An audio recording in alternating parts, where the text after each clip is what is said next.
Big boss season 12 ಈಗಾಗಲೇ ಮುಗಿದಿದ್ದು, ಗಿಲ್ಲಿ ನಟ ಈ ಬಾರಿಯ ಬಿಗ್ ಬಾಸ್ ವಿನ್ನರ್ ಆದ್ರೆ ರಕ್ಷಿತಾ ರನ್ನರ್ ಅಪ್ ಆಗಿ ಹೊರಹೊಮ್ಮಿದ್ದಾರೆ. ಹಾಗಿದ್ರೆ ಇಲ್ಲಿವರೆಗೂ ನಡೆದಂತ ಬಿಗ್ ಬಾಸ್ ನಲ್ಲಿ ವಿನ್ ಆದವರು ಏನ್ ಮಾಡ್ತಿದ್ದಾರೆ, ಬಿಗ್ ಬಾಸ್ ವಿನ್ ಆದ ನಂತರ ಅವರಿಗೆ ಸಕ್ಸಸ್ ಸಿಕ್ತಾ, ಈಗ ಅವರು ಏನ್ ಮಾಡ್ತಿದ್ದಾರೆ ಅನ್ನೋದ್ರ ಬಗೆಗಿನ ಕಂಪ್ಲೀಟ್ ಡೀಟೇಲ್ಸ್ ಅನ್ನ ನಾವು ಈ ವಿಡಿಯೋದಲ್ಲಿ ನಿಮ್ಮೊಂದಿಗೆ ಹಂಚಿಕೊಳ್ಳಲಿಕ್ಕಿದ್ದೇವೆ. 2013ರಲ್ಲಿ ಕನ್ನಡದ ಬಿಗ್ ಬಾಸ್ ಮೊದಲ ಸೀಸನ್ ಪ್ರಾರಂಭ ಆಗುತ್ತೆ. ಮೊದಲ ಸೀಸನ್ 98 ದಿನಗಳ ಕಾಲ ನಡೆದಿತ್ತು. ಈ ಸೀಸನ್ ನಲ್ಲಿ ವಿಜಯ್ ರಾಘವೇಂದ್ರ ವಿನ್ನರ್ ಆಗಿ ಹೊರಹೊಮ್ಮಿದ್ರೆ ಅರುಣ್ ಸಾಗರ್ ರನ್ನರ್ ಅಪ್ ಆಗಿ ಹೊರಹೊಮ್ಮಿದ್ರು. ವಿಜಯ್ ರಾಘವೇಂದ್ರ ಒಂದಿಷ್ಟು ಚಿತ್ರಗಳಲ್ಲಿ ನಟನೆ ಮಾಡಿದ್ರು, ಆದ್ರೆ ಬಿಗ್ ಬಾಸ್ ವಿನ್ ಆದ ಬಳಿಕ ಅವರಿಗೆ ಹೇಳಿಕೊಳ್ಳುವಷ್ಟು ದೊಡ್ಡ ಸಕ್ಸಸ್ ಏನು ಸಿಕ್ಕಿಲ್ಲ. ಕೆಲ ವರ್ಷಗಳ ಹಿಂದೆ ಸೀತಾರಾಮ್ ಬಿನಾಯ್ ಎನ್ನುವಂತಹ ಚಿತ್ರದ ಮೂಲಕ ಒಂದಿಷ್ಟು ಸದ್ದು ಮಾಡಿದ್ರು. ಇತ್ತ ಅರುಣ್ ಸಾಗರ್ ಚಿತ್ರರಂಗದಲ್ಲಿ ಅಷ್ಟೇನು ಆಕ್ಟಿವ್ ಆಗಿ ಕಾಣಿಸಿಕೊಳ್ತಾ ಇಲ್ಲ. ಅದಾದ ನಂತರ ಬಂದಿದ್ದು ಸೀಸನ್ 2, ಅಲ್ಲಿ ಅಕುಲ್ ಬಾಲಾಜಿ ವಿನ್ನರ್ ಆಗಿ ಸೃಜನ್ ಲೋಕೇಶ್ ರನ್ನರ್ ಅಪ್ ಆಗಿದ್ರು. ಅಕುಲ್ ಬಾಲಾಜಿ ನಂತರ ಒಂದಿಷ್ಟು ಶೋಗಳನ್ನ ಹೋಸ್ಟ್ ಮಾಡೋ ಮೂಲಕ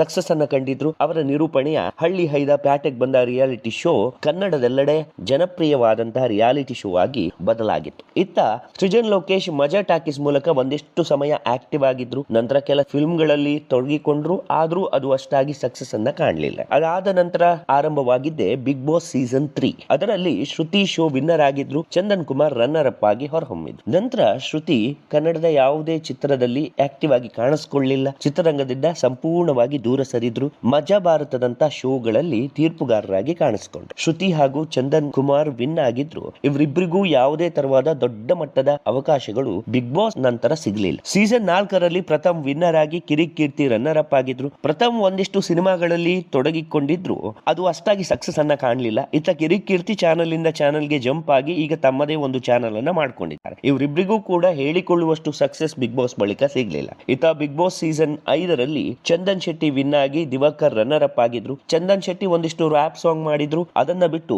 ಮದುವೆ ಡೈವರ್ಸ್ ಅಂತ ಸುದ್ದಿ ಆದ್ರು. ದಿವಾಕರ್ ಬಿಗ್ ಬಾಸ್ ಬಳಿಕ ಯಾವ ಎಂಟರ್ಟೈನ್ಮೆಂಟ್ ಪ್ಲಾಟ್ಫಾರ್ಮ್ ನಲ್ಲೂ ಕಾಣಿಸ್ಕೊಂಡಿಲ್ಲ. ಹಾಗಾಗಿ ಬಿಗ್ ಬಾಸ್ ಬಳಿಕ ಇವರಿಬ್ಬರಿಗೂ ಕೂಡ ಹೇಳಿಕೊಳ್ಳುವಂತಹ ಸಕ್ಸಸ್ ಅನ್ನ ಅದು ತಂದ್ಕೊಡ್ಲಿಲ್ಲ. ಇತ್ತ 6ನೇ ಸೀಸನ್ ನಲ್ಲಿ ಆಧುನಿಕ ರೈತ ಎಂದೇ ಖ್ಯಾತಿ ಪಡೆದಿದ್ದ ಶಶಿಕುಮಾರ್ ಗೆದ್ದಿದ್ರು. ನವೀನ್ ಸಜ್ಜು ರನ್ನರ್ ಅಪ್ ಆಗಿ ಹೊರಹೊಮ್ಮಿದ್ರು. ಶಶಿಕುಮಾರ್ ಈ ಹಿಂದೆ ಕಿಚ್ಚ ಸುದೀಪ್ ಬಗ್ಗೆ ಟೀಕೆ ಮಾಡುವ ಮುಖಾಂತರ ವಿವಾದಕ್ಕೆ ಒಳಗಾಗಿದ್ರು. ನಂತರ ತಮ್ಮದೇ ಆದಂತ ಬಿಸ್ನೆಸ್ ಮಾಡಿದ್ರು, ಜೊತೆಗೆ ಒಂದು ಸಿನಿಮಾ ಕೂಡ ಮಾಡಿದ್ರು, ಅದು ಕೂಡ ಅಷ್ಟಾಗಿ ಸಕ್ಸಸ್ ಅನ್ನ ಕಂಡಿಲ್ಲ. ಬಿಗ್ ಬಾಸ್ ಸೀಸನ್ 7ರಲ್ಲಿ ಶೈನ್ ಶೆಟ್ಟಿ ವಿನ್ನರ್ ಆಗಿ ಹೊರಹೊಮ್ಮಿದ್ರು. ಕುರಿ ಪ್ರತಾಪ್ ರನ್ನರ್ ಅಪ್ ಆಗಿದ್ರು. ಶೈನ್ ಒಂದಿಷ್ಟು ಸಿನಿಮಾದಲ್ಲಿ ಅಭಿನಯಿಸುವುದರ ಜೊತೆಗೆ ಫುಡ್ ಟ್ರಕ್ ಬಿಸ್ನೆಸ್ ಅನ್ನ ಆರಂಭ ಮಾಡಿದ್ರು. ಅವರಿಗೂ ಹೇಳಿಕೊಳ್ಳುವಂತ ಸಕ್ಸಸ್ ಬಿಗ್ ಬಾಸ್ ನಂತರ ಸಿಗಲಿಲ್ಲ. ಕುರಿ ಪ್ರತಾಪ್ ಒಂದಿಷ್ಟು ರಿಯಾಲಿಟಿ ಶೋ ನಲ್ಲಿ ಬಿಸಿ ಆದ್ರು. ಇತ್ತ ಬಿಗ್ ಬಾಸ್ ಸೀಸನ್ 8ರಲ್ಲಿ ಮಜಾ ಭಾರತ ಖ್ಯಾತಿಯ ಮಂಜು ಪಾವಗಡ ಗೆಲುವು ಸಾಧಿಸಿದ್ರು. ಬೈಕರ್ ಅರವಿಂದ್ ರನ್ನರ್ ಅಪ್ ಆಗಿ ಹೊರಹೊಮ್ಮಿದ್ರು. ಮಂಜು ಕನ್ನಡ ಚಿತ್ರರಂಗದಲ್ಲಿ ಸಕ್ರಿಯವಾಗಿ ಕೆಲಸ ಮಾಡ್ತಿದ್ದಾರೆ. ಅರವಿಂದ್ ಪ್ರೇಮ ಕಥೆ ಎನ್ನುವಂತಹ ಸಿನಿಮಾದಲ್ಲಿ ನಟಿಸಿದ್ದು, ಸದ್ಯ ಬೈಕ್ ರೇಸ್ ಶೋಗಳಲ್ಲಿ ಬ್ಯುಸಿ ಆಗಿದ್ದಾರೆ.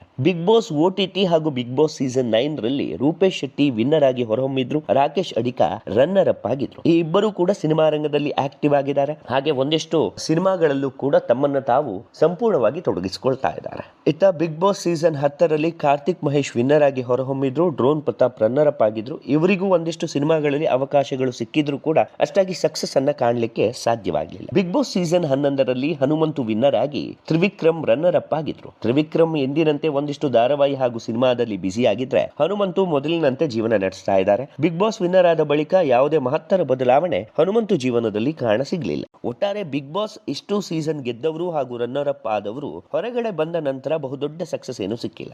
ಬಿಗ್ ಬಾಸ್ ನಮ್ಮನ್ನ ಜಗತ್ತಿಗೆ ಪರಿಚಯಿಸೋಕೆ ಒಂದೊಳ್ಳೆ ವೇದಿಕೆ ಹೊರತು ಒಂದು ಲಾಂಗ್ ಟರ್ಮ್ ಸಕ್ಸಸ್ ಅನ್ನ ತಂದು ಕೊಡಬಲ್ಲ ವೇದಿಕೆ ಅಂತ ನನಗೇನು ಅನ್ಸಲ್ಲ. ಇತ್ತೀಚೆಗೆ ಕನ್ನಡ ಬಿಗ್ ಬಾಸ್ ಸೀಸನ್ 12ರಲ್ಲಿ ಗಿಲ್ಲಿ ಕ್ರೇಜ್ ವ್ಯಾಪಕವಾಗಿತ್ತು. ಇನ್ಸ್ಟಾಗ್ರಾಮ್ ನಲ್ಲಿ 1 ಮಿಲಿಯನ್ ಫಾಲೋವರ್ಸ್ ಅನ್ನ ಗಿಲ್ಲಿ ತಲುಪಿದ್ರು. ಈ ಸುದ್ದಿ ಸೋಷಿಯಲ್ ಮೀಡಿಯಾದಲ್ಲಿ ಟ್ರೆಂಡಿಂಗ್ ಆಗ್ತಾ ಬಂತು. ಈ ಸಂದರ್ಭದಲ್ಲಿ ಗಿಲ್ಲಿ ಫಾಲೋವರ್ 3 ತಿಂಗಳಲ್ಲಿ ಹೆಚ್ಚಾಗಿದೆ. ಹಾಗೆ ಕೆಲ ಟ್ರೋಲ್ ಪೇಜ್ಗಳು ಅವರ ಫಾಲೋವರ್ಸ್ ಗಳನ್ನ ಸ್ಟಾರ್ ನಟರ ಜೊತೆ ಕಂಪೇರ್ ಮಾಡ್ತಾ ಇದ್ರು. ಇದು ನಿಜವಾಗಿಯೂ ಒಳ್ಳೆಯ ಬೆಳವಣಿಗೆ ಅಲ್ಲ. ಯಾಕಂದ್ರೆ ಗಿಲ್ಲಿಯನ್ನ ಸುದೀಪ್ ಹಾಗೂ ದರ್ಶನ್ ಇನ್ಸ್ಟಾಗ್ರಾಮ್ ಫಾಲೋವರ್ಸ್ ನಡುವೆ ಕಂಪೇರ್ ಮಾಡೋದು ನಿಜಕ್ಕೂ ತಪ್ಪು. ಯಾಕಂದ್ರೆ ಸುದೀಪ್ ಹಾಗೂ ದರ್ಶನ್ ಕನ್ನಡ ಚಿತ್ರರಂಗಕ್ಕೆ ನೀಡಿದ ಕೊಡುಗೆ ಅಪಾರ.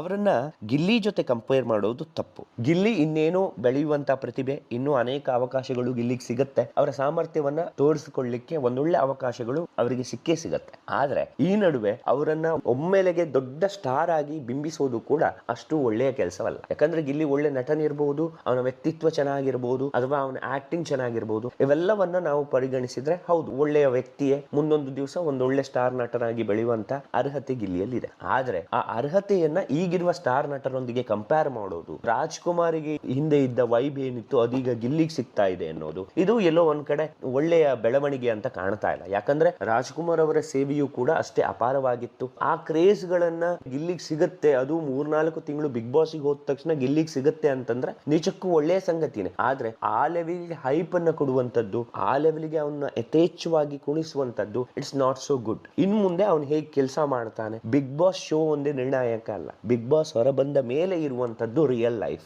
ಆ ಲೈಫ್ ಅಲ್ಲಿ ಬಿಗ್ ಬಾಸ್ ನಂತರ ಹೇಗಿದ್ದಾರೆ, ಬಿಗ್ ಬಾಸ್ ನಂತರವೂ ಗಿಲ್ಲಿ ಒಂದೊಳ್ಳೆ ನಟನಾಗಿ ಹೊರಹೊಮ್ಮಿದ್ನ, ಅಥವಾ ಒಂದಿಷ್ಟು ಅಹಂಕಾರಗಳು ಅವನ ತಲೆಯಲ್ಲಿ ತುಂಬಿಕೊಳ್ತಾ, ಇವೆಲ್ಲವೂ ಕೂಡ ಕನ್ಸಿಡರ್ ಆಗುತ್ತೆ. ಈಗಲೇ ಜಡ್ಜ್ ಮಾಡೋದು ನನ್ನ ಪ್ರಕಾರ ತಪ್ಪು ಅನ್ಸುತ್ತೆ. ಹೌದು, ಒಳ್ಳೆಯ ವ್ಯಕ್ತಿತ್ವನೇ, ಗೆದ್ದಿದ್ದಾನೆ, ಗೆಲ್ಲಿ ಇನ್ನಷ್ಟು ಅವಕಾಶಗಳು ಅವನಿಗೆ ಸಿಗ್ಲಿ ಅನ್ನೋದು ಕೂಡ ನಮ್ಮ ಆಶಯನೇ. ಆದ್ರೆ ಒಮ್ಮೆಲೆಗೆ ಅವನನ್ನ ಮೇಲೆತ್ತುವಂತ ಕೆಲಸ ಮಾಡೋದು, ಒಮ್ಮೆಲೆಗೆ ಅವನನ್ನ ಹಾಡೋದು, ಕೊಂಡಾಡೋದು, ಇದೆಲ್ಲ ಮಾಡ್ತಾ ಹೋದಂತೆ ಗಿಲ್ಲಿಗೆ ಒಂದ್ ಕಡೆ ಅನ್ಸುತ್ತೆ ನಾನೇನೋ ದೊಡ್ಡದಾಗಿ ಸಾಧನೆ ಮಾಡಿದ್ದೀನಿ ಅಂತ. ಬಿಗ್ ಬಾಸ್ ಗೆಲುವು ಸಾಧನೆ ಹೌದು, ಆದ್ರೆ ಅದೇ ಸಾಧನೆಯ ಉತ್ತುಂಗ ಅಲ್ಲ. ಇದನ್ನ ಯಾವುದೇ ಕಾರಣಕ್ಕೂ ಮರೆಯುವಂತಿಲ್ಲ. ಸೊ ಅಭಿಮಾನಿಗಳು ಕೂಡ ಈ ಕಂಪ್ಯಾರಿಸನ್ ಅನ್ನ ಬಿಟ್ಟು ಗಿಲ್ಲಿಯನ್ನ ಓರ್ವ ನಟನಾಗಿ ನೋಡಿ, ಹಾಗೆ ಅವನನ್ನ ಪ್ರೋತ್ಸಾಹಿಸಿ. ಕನ್ನಡ ಚಿತ್ರರಂಗಕ್ಕೆ ಒಳ್ಳೆ ನಟ ಸಿಕ್ಕಿದ್ರೆ ಅದು ಕೂಡ ನಮಗೆ ಸಂತೋಷದ ವಿಚಾರನೆ. ಗಿಲ್ಲಿ ನಟನಿಗೆ ಒಂದಷ್ಟು ಅವಕಾಶಗಳು ಬರ್ಲಿ ಅನ್ನೋದೇ ನಮ್ಮೆಲ್ಲರ ಆಶೆ. ಇನ್ನು ನಮ್ಮ ಚಾನೆಲ್ ಅನ್ನ ಸಬ್ಸ್ಕ್ರೈಬ್ ಆಗದಿದ್ದಲ್ಲಿ ಸಬ್ಸ್ಕ್ರೈಬ್ ಆಗಿ, ಹಾಗೆ ಬೆಲ್ ಐಕನ್ ಕ್ಲಿಕ್ ಮಾಡೋ ಮೂಲಕ ನೋಟಿಫಿಕೇಶನ್ ಅನ್ನ ಪಡೆಯಿರಿ.